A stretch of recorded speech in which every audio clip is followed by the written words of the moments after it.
Well, hello everyone.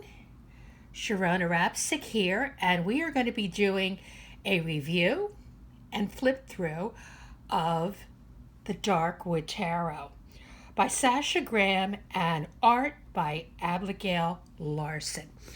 And these cards come to you in a beautiful box.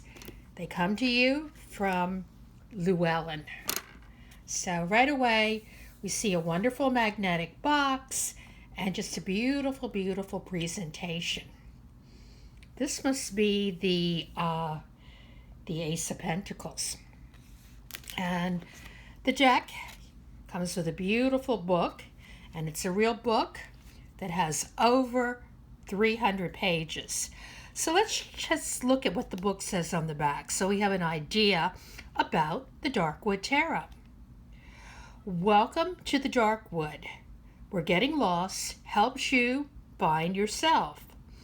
Best-selling author Sasha Graham lights your way through the Darkwood in this full-color guidebook.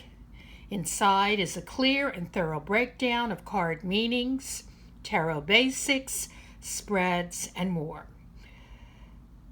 Darkwood Tarot is a traditional Rider-Waite-Smith style deck, but it arrives at your fingertips with an extra dose of delicious darkness. It's a shadow deck that invites you into uncharted territory where your bravery will be rewarded with empowerment and deeper understanding of yourself. This guidebook allows you to embrace the gifts in the dark and integrate them into your life. So right away, I know that this is a shadow, what's known as a shadow deck.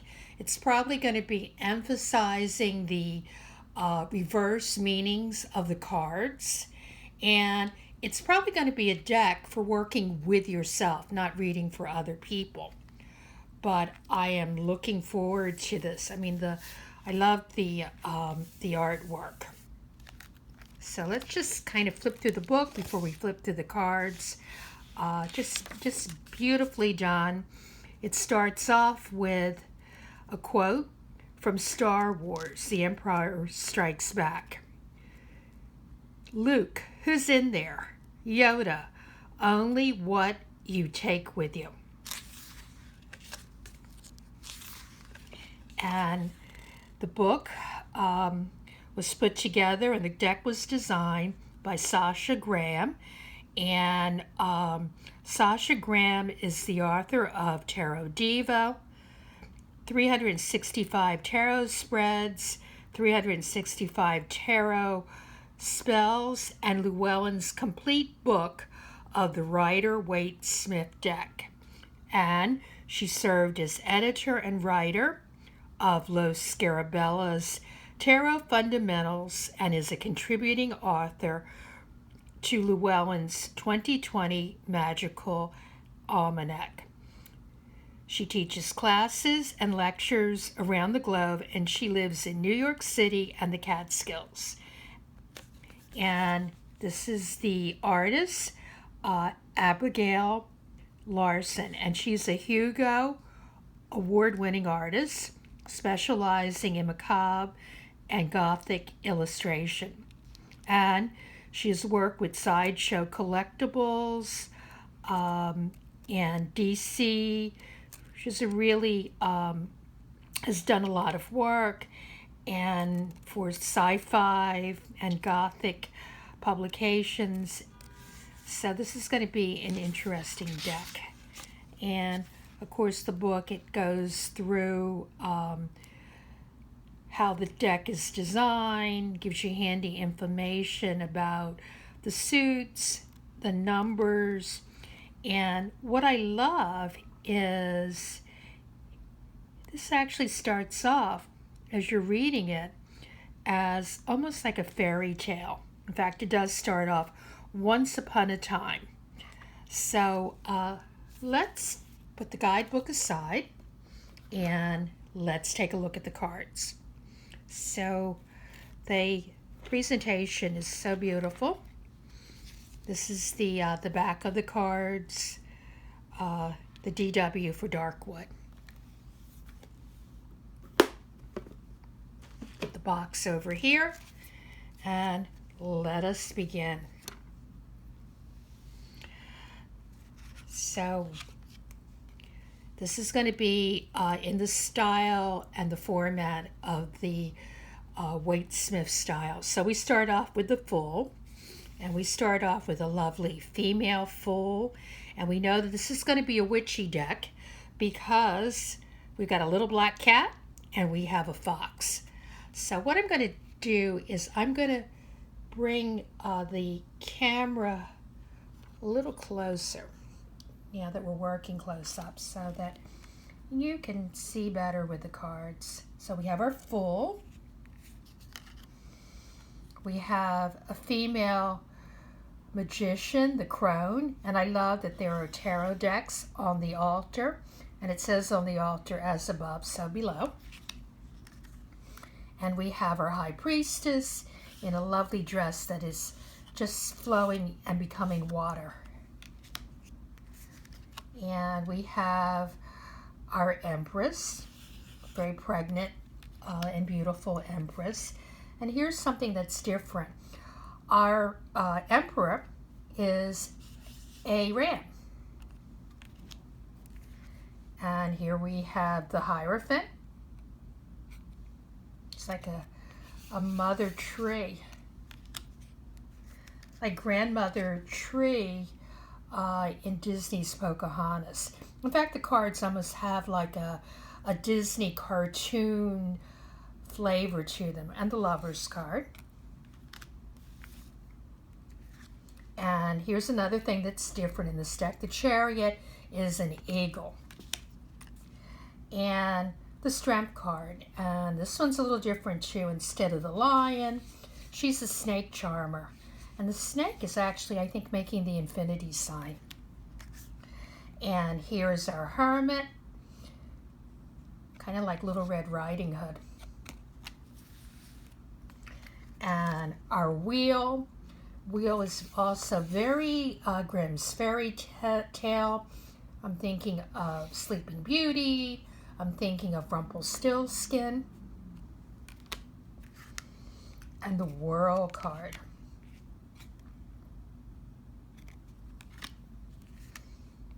And the Justice. Very interesting in that Justice doesn't have on a blindfold, but the people coming before Justice are blindfolded. And Judgment, kind of a vampire pose, submitting to a vampire. And here we have the Hanged Man card, should be the Hanged Woman, and we see she's hanging upside down, almost keeping with that vampire theme. And a little bat. I can't wait.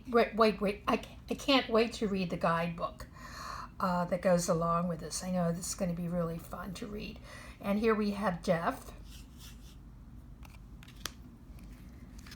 and Temperance and Devil. Very interesting that there's someone who's going up against the devil. They're very brave. They're not chained to this devil. And our Tower, really cool that there's bats flying out from the windows, and it almost looks like the fire started in the tower and the lightning is illuminating it. So I'll have to read more in the book. And our star, just a really pretty star. Once again, the bats. And our moon.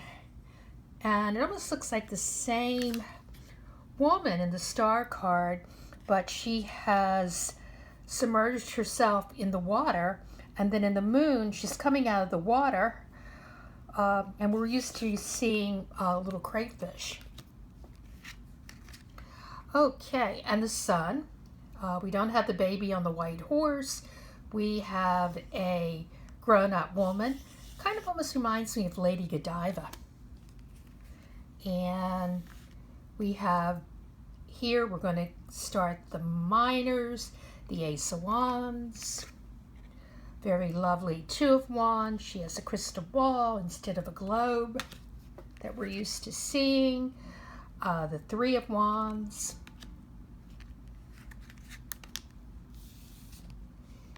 The Five of Wands. We have like a demon under a bridge. I have to read more about that in the cards, then the guidebook. And our Five of Wands seems like the competition is between these kind of goblin or fairy figures are trying to do something with a mushroom. And we have our Six of Wands. And this one's really cool in that, of course, it's a female figure surrounding her. And if you look carefully, she's holding a tiny little baby. So here we have our Seven of Wands. She's bravely not giving up. And our Eight of Wands. And you know, we're used to seeing the wands that are flying through the air. It's almost like she's projecting them out, maybe releasing something. And our Nine of Wands. Kind of a clown character. Okay, and here we have our Ten of Wands.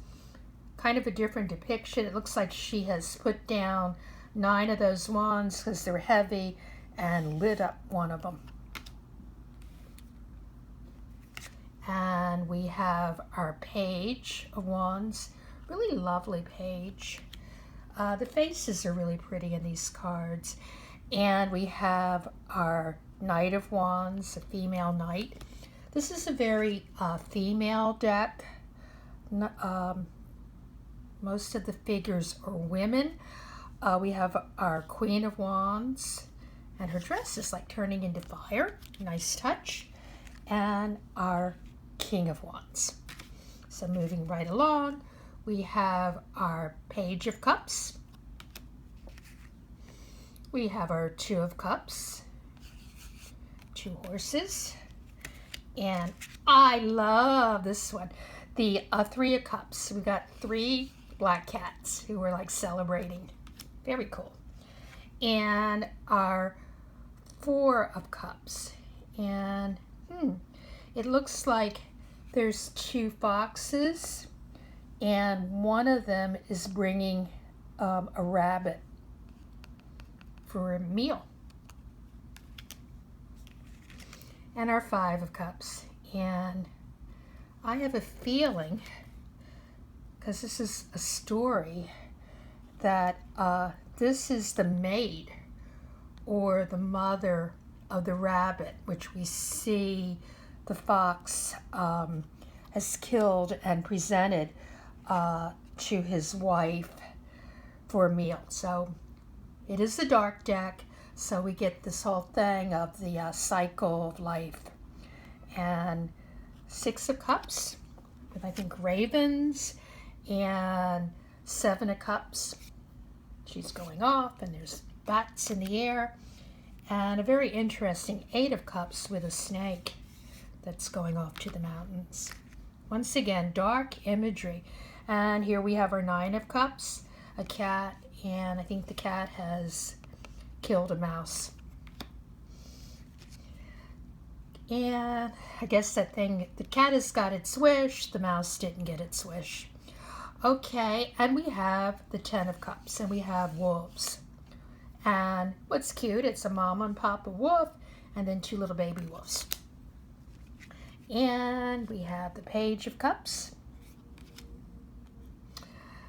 the Knight of Cups, the Queen of Cups, and you can tell she's very intuitive and in touch with the other side. There's a hand that appears to be reaching out of the water. And here we have the King of Cups.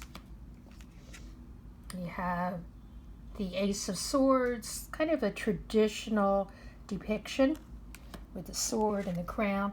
This one is really nice. The Two of Swords. So we have like it's a reflection and of things not being real, because here she's holding her swords and there's like these demons that are after her, and you flip it around and you see it's all clear. So that whole thing about your thoughts create and be careful what you think.